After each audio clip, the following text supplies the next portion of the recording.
So I'm all nice and loaded up, ready to go. It's amazing how much stuff you can fit in one of these vans. So everything associated to that tank is all in here, all packed up, ready to go to the next spot. We do a lot of relocations, so if you ever need a tank relocated, hit us up, Majestic Aquariums. We can make your life easy, get it moved nice and quick and efficiently. So it's one other thing that you don't need to stress about when you're moving, or even having a divorce, or whatever the hell's going on in your life. You've always got to level an aquarium. So in this case, left to right is very good. And then you need to level front to back. And in this case, it's very good. Because with these aquariums, if you didn't level it in the old spot and it's got a little bit of an angle on it, then you put it in the new spot. If it's not in exactly the same angle, then it's going to reduce the life of the aquarium, because basically silicon is very strong that way, but if it's not totally level, it's not very strong that way.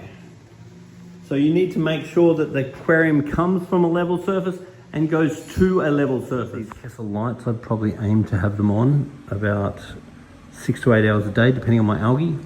And then there's two knobs. There's one of them that changes the color, makes it go from very blue to very white. So I go for somewhere half in between. And then you're looking at the intensity, how bright it is. For this size light, for this size tank, I'd be looking at having them on full.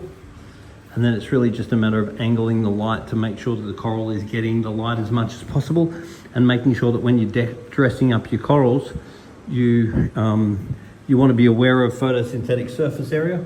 So if your light source is there, then you really want to be trying to make sure that the coral is getting most of the light. You don't want it like that, definitely not like that, but you need to make sure that the surface area of the coral is available to absorb light. And if you're getting too much algae, you can cut your light down or make your light bluer. And if your corals aren't doing as well, you might need to turn your lights up, and you can't win them all. So you need to experiment with what lights you've got versus the corals that you have, because some corals are deeper water and they like bluer light, and other corals are shallow water and they like a full spectrum light. So if you go for deeper water corals towards the bottom, that would make a very little impact. And then different lights require different amounts of different intensity of light, and also different color of light, and you can't win them all. So you learn what suits your tank, or you can get lights to suit the corals you want. So these things are the best things you'll ever buy. They're absolutely wonderful for your algae, and you always want to upsize them, because the bigger ones are more powerful and they work quicker. So for this aquarium, I'd probably think about getting a Flipper Max, which is the size up on that one. So this one sort of does the job, particularly if done regularly.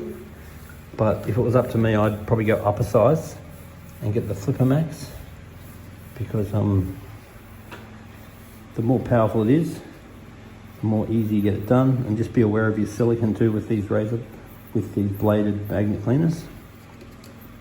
But they make your life really easy. And the key to cleaning algae is the more often you do it, the easier it is to do. But once again, if you looked at either the new Max Spec magnet, the really powerful one, or if you looked at the Flipper Max, you'll find that you'll just get the job done faster.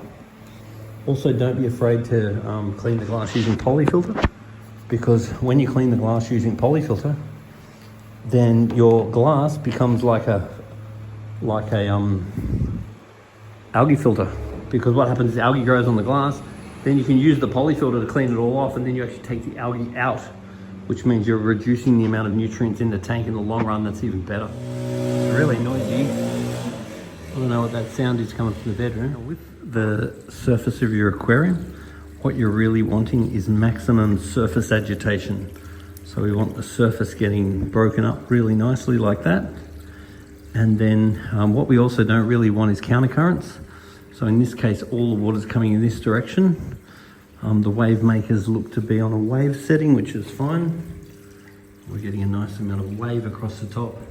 But what I'm really wanting is the water getting broken beautifully and watching all the corals to make sure the water's moving around them nicely, which at the moment, the water flow looks really good and the surface agitation is very good.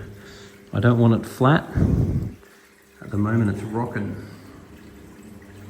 That will very quickly clear up and it will start to look awesome.